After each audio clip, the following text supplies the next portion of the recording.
Grabe, hindi ko talaga lubos akalain na totoo tong nakikita ko. Pakiramdam ko, para nasa kabilang mundo na ako. Sabihin nyo ng OA o ignorante ako, pero sinasabi ko lang ang totoong nararamdaman ko dito. Siguro nga dahil first time ko to, pero kung kayo nga tatanungin ko mga kakabsat, kung kayo ang nasa sitwasyon ko ngayon, ano rin ba mararamdaman nyo? Parang bigla akong nakaramdam ng kakaiba. Hindi ko alam, hindi ko ma-explain. Hello again mga kakabsat ko! Ngayong araw, tara! Samahan niyo akong puntahan ang tinatawag nilang Rainbow Waterfall dito sa Sungai Lembing, Malaysia. Tara, let's go! Kita nyo naman, tuwang-tuwa pa rin ang inyong kabsat sa kabila ng napakahabang biyahe. At ang daan, kita nyo naman, hirap na ang aming Mercedes-Benz mga kakabsat. Yahoo! Ito na nga, nakarating na tayo dito sa Rainbow Waterfalls. Pero, teka. Stop over lang pala ito mga kakabsat dahil kailangan pa nating maglakad ng kulang-kulang na 1 oras. Napakarami ang tao mga kakabsat. Ibig sabihin neto, talagang maganda yung aakyatin natin sa taas. Dahil nga tag-ulan ngayon, kaya ang lakas ng agos ng ilog mga kakabsat ko. At aaminin ko sa inyo ang totoo, kinakabahan ako dito.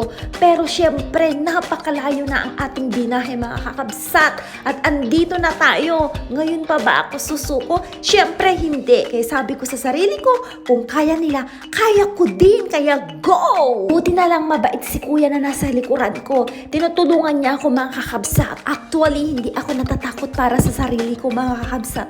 Natatakot ako para sa aking bag. Naku, andyan ang aking mahiwagang passport at kung ano-ano pa mga kakabsat. Di kasi nila ako sinabihan na ganito pala ang daanan mga kabsat ko. Kaya hindi naman nakapag-ready itong kabsat nyo. Pero sige lang, go! Kaya mo yan, probinsyana. At ito na nga, nakatawid na ang inyong kabsat. Siyempre, tuwang-tuwa. Grabe, ang hirap tumawid. So, ito na nga, tuloy ang buhay mga kakabsat. Sisiw lang yun kumpara sa mga pagdadaanan pa natin dito mga kakabsat ko. Buti na lang pala malilim. Kaya kahit nahingal na tong kabsat nyo, okay lang. Imagine, paakyat at ganito kadulas ang daan mga kakabsat. Pero dahil excited ako sa makikita ko sa taas, ay magmalalar na muna ang inyong kabsat ngayon. Ikaw kabsat, nature lover ka din ba? At kaya mo din bang umakyat sa ganito? Aaminin ko, nauubusan na ako ng powers dito mga kabsat ko. Kili-kili power na lang ang natitira mga kakabsat.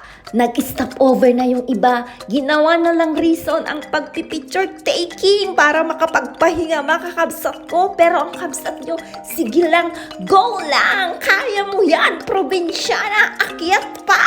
Kung gaano kaganda yung nakikita ngayon, sisiw lang yan kumpara sa makikita natin sa taas mga kabsat. Kaya sige pa, push pa! Parang pag-abot lang yan ng mga pangarap natin sa buhay. Kahit mahirap pero di pwedeng sumuko. Ito na.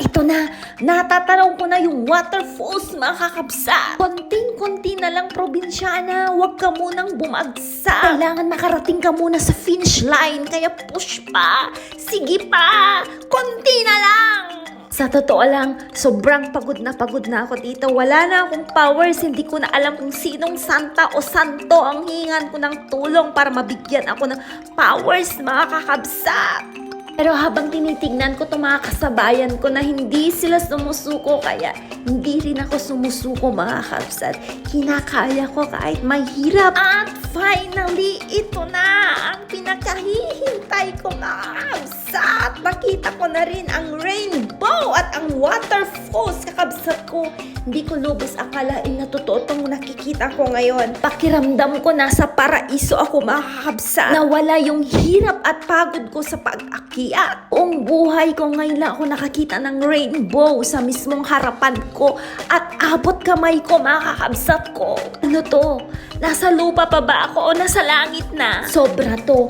Kakaiba to. Sabihin nyo ng ignorante o sabihin nyo ng OA ako, pero ito ang totoong nararamdaman ko mga kabsat. Sayang nga lang hindi masyadong malinaw ang pagkuha ng mga videos at photos. Dahil nababasa ang kamera sa pagbagsak ng tubig galing sa taas mga kabsat. Ituturing ko na isa to sa pinaka-best na experience ko sa buong buhay ko mga kabsat ko. Ang makakita ng rainbow sa mismong harapan lalampasan ko at abot kamay ko na to mga kakabsat ko. Sobrang daming tao at halos lahat ay galing din sa mga malalayo na katulad ko. Sobrang nag-e-enjoy din sila kahit basang-basa na rin sila mga kakabsat. May mga kumakain, may mga umiinom at may mga nagluluto din. Sigurado din ako na isa din to sa mga best experience nila sa kanilang buhay. At katulad nga ng lagi kong ginagawa pag napunta ako sa mga ganitong kakaibang lugar ay nag-wish ako mga kakabsat. Malay natin diba tutuparin ni Rainbow ang aking mga wishes mga kakabsat ko. Grabe, sobrang kakaibang nararamdaman ko dito. Sobrang sarap ng pakiramdam. Hindi ko ma-explain mga kakabsat. At dahil nga sobrang layo ng lugar na to at sobrang hirap ang pagdadaanan bago mo marating tong Rainbow Waterfalls na to, ay talagang dinamihan ko ang pagkuha ng mga photos at videos for souvenir mga kakabsat. Baka kasi hindi na ako makabalik pa dito. Mga 5 to 6 hours by car mga kakabsat, tapos 1 hour papapasok dito sa loob, tapos maglalakad ka pa ng halos 1 hour paakyat.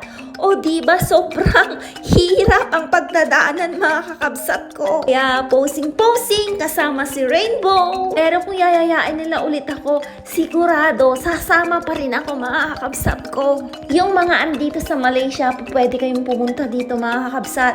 Kahit malayo pero worth it mga kakabsat ko. Dahil sigurado ako na pag nakita nyo tong Rainbow, ay matatanggal lahat ng hirap at pagod na naranasan nyo sa pag-akyat mga kakabsat. Siguraduhin nyo lang na agahan nyo ang pagpunta mga kakabsat para makita nyo si Rainbow.